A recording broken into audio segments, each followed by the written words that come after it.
Hey guys, Jessica Shier here and welcome back to my channel. Today I'm up on the Brutus Monroe blog for a guest design blog post and I'll have that linked below. I hope you check it out. If you're coming from the blog, hello. Today I'm going to be playing with some color and I like to mix bold colors or certain colorways with grays a lot because I like the contrast, and the colors to me always stand out a bit more on a gray background rather than a black or white. So the colors that I've chosen for this is black, white, and gray, and also a lime green, teal orange, and a navy blue. So that's my color inspiration for this card. So I'm using the Feathered Sentiment set from Brutus Monroe for this, and this set has a lot of really cool feathers in it. And I'm going to be using all of the feathers on this card. So with my stamp platform, I'm stamping the feathers with some Gina Amalgam ink and Neenah 80-pound cardstock. That's my go-to because I'm going to be doing some Copic coloring. So the bottom portion is going to be colored, and then the top portion is going to be a grayscale. And the thermal web tape, this purple tape, will just help me keep a straight edge. And I'm going to make it a diagonal just for interest. So I have out my small clear grid mat, some makeup brushes, these are the makeup blending brushes, and a couple different colors of distress ink. So for the colored portion of this, the bottom portion, I am using some Twisted Citron, which is that bright chartreuse green again, and I'm going to ink blend some of that color on that lower half towards the center. I'm going to clean off my mat real quick, clean off the brush, just using a microfiber cloth, and then I'm going to go in with some Hickory smoke for my grayscale portion of this card panel. Doing the same thing, I'm going to concentrate the colors darker around the edges and then blend to a white in the middle center area, so it has kind of a smoky look. Pretty simple ink blending. This is pretty light, so I do go back in after I do some coloring on the feathers with some more of that distress ink, just to darken it up a little bit. But again, right now I don't really know how I wanted this to look. I was just kind of going with the idea in my head, and I'm flying by the seat of my pants here sometimes. So a lot of time when I actually video something, it is my first trial at doing it. I don't usually do a trial card. So for my grayscale feathers, I'm first going to go in with a W6, a warm gray, and I'm going to concentrate that color on the outer edges of the feather and in the larger portions of those details. I really need that contrast there to make those stand out a little bit more. So with the W6, I usually blend out with a W3. And then to add some contrast even further, I'm going to add in some cool grays with a C3 and a C1. Just for contrast.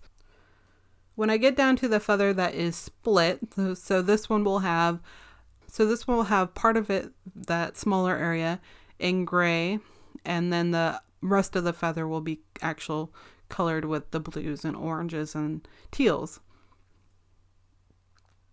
The purple tape helps me to see where that line is.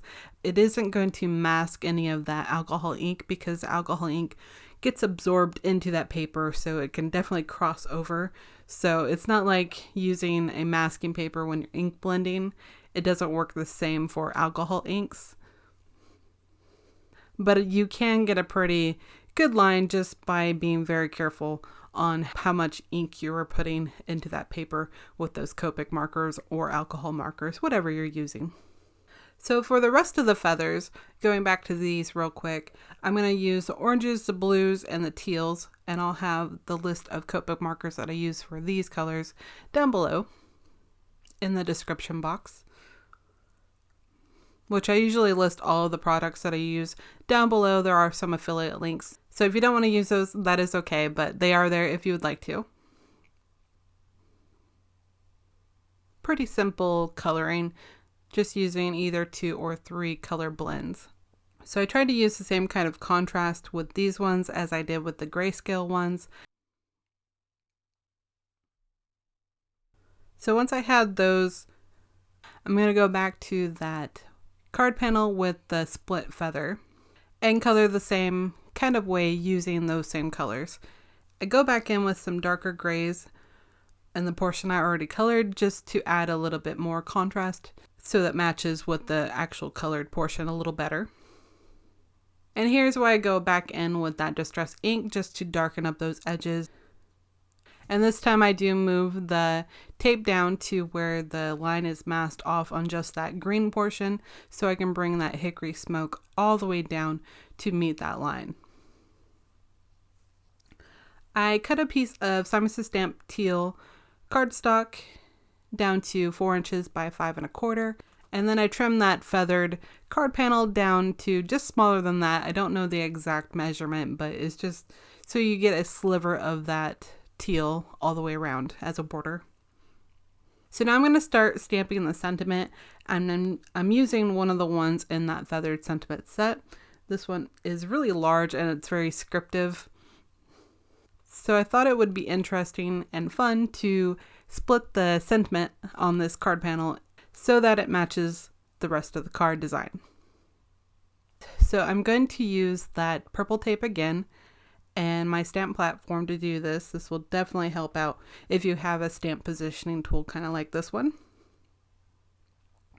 And I'm also going to use some post-it notes because the sentiment is so large that it definitely goes over that purple tape, since that purple tape's only a 1/2 inch wide. If you have that larger, wider purple tape, that would probably work really good for this, but I only have the 1/2 inch version. So I bring in some post-it notes, but I wasn't really getting a good impression because I had so much bulk built up. The post-it notes are overlapping together, and then both of those are overlapping the purple tapes. So it was causing just a slight issue in that very center of the stamp. So I changed it to where it was just the post-it notes to finish stamping the sentiment right in that center area, and this worked a lot better. So I'm going to clean off the stamp real quick, and then I'm going to flip the post-it notes so that they are on the grayscale side, masking that part off. And I left the stamp in the stamp platform just exactly where it was, and also my paper exactly where it was. That way I could go in with some Distress Oxide ink in Peacock Feathers, very fitting for this. And I'm going to stamp the rest of that portion with that color to have that black to teal sentiment. There is some slight gaps you can see where the masking was. So I'll show you a few tips for that. The first one I tried was using the Memento marker. This is the dual brush Tuxedo black one. I use this pen a lot for inking the edges of the stamps after I've fussy cut them. It's great for that. One of the main reasons why I have this. But it also works to help even out your stamping if you have some areas that might have been in this case, the Distress Oxide ink had kind of seeped through the post-it notes and had gathered onto the black portion of that sentiment. So I just kind of color over that and it'll be fine. So I thought that this really needed some ink splatters in the background on that card panel. I like doing this especially when I have those ink blended edges. It just helps to kind of hide any imperfections. Plus it just adds a lot of detail to it and it's fun to do. So I grab out my splatter box. It's just a cardboard box with a lid. And I'm going to use some Inkadinkado masking paper to mask off this so I can do the ink splattering. So for the grayscale portion, I use the hickory smoke again and just dab a bit of that ink onto a acrylic block and then use a water brush to water it down just a little bit, and then I can splatter it with that water brush onto the background. I do use the post-it notes that I had used previously to mask off the feathers, that way I don't get ink where I don't want it. I didn't want splatters on those. And then I can take off that masking paper, flip it around, and then do the same for the bottom portion. But this time, instead of using the Twisted Citron Distress ink like I did for the ink blending, I'm going to use the Peacock Feathers Distress Oxide ink, which is the same color that I had stamped the sentiment in. I thought it would be more of a contrast with the bottom portion. I just thought it would fit a little bit better than using the Twisted Citron. It's a bright color, but it's kind of a light color also. So to kind of fix the rest of my sentiment, I'm just going to use a embossing stylus. This has like a rounded tip on the end. I use this embossing stylus a lot when I want those tiny Nuvo drops. But this time I'm going to use it with the same ink that I had stamped the sentiment with, the Gina Amalgam and the Distress Oxide ink in Peacock Feathers. If I had to do this again, I would probably just use the Inkadinkado masking paper for the sentiment. It probably would have worked a little bit better and gotten it more even. Just another little tip for you. So somewhere around here, I did go ahead and fussy cut all of the feathers that I had colored on that separate sheet and ink the edges with that Memento Tuxedo black dual brush pen. I'm going to adhere that card panel with an ATG over top that teal and then attach that to a Neenah 110-pound top fold card base. Sometimes I find it's easier to center things if my base layer that I'm trying to center on is held down. So for the teal cardstock, I used a piece of rolled up purple tape, and then for the card base, I used the Distress Oxide ink to kind of hold that down. I forget where I heard that from, but it is definitely something that helps out a little bit. If you have issues getting things straight, I hear things crooked all of the time, so that does kind of help me out. So practically everything is done except for the inside and adhering the feathers. So all I have to do is pick out the feathers that I want to use for the front of the card. And I decided to kind of pile them like they've been falling and have gathered at that bottom portion of the card. So I go ahead and just use my ATG to adhere 2 of them to that card. And then I'm going to use some square foam dimensionals to pop up a 3rd feather. I just thought the dimension would kind of look cool on this one. So now I'm going to go to the inside of the card and grab out my stamp platform again. The second sentiment I'm going to use on this card. But before I do that, I decided I needed 1 more feather. So I'm going to adhere that real quick to my pile of feathers. So the front of the card says, "Life is art, live yours in color." And I'm going to use the sentiment that says, "Be a peacock in a flock of pigeons," which coordinates pretty well with my whole colorway design going on.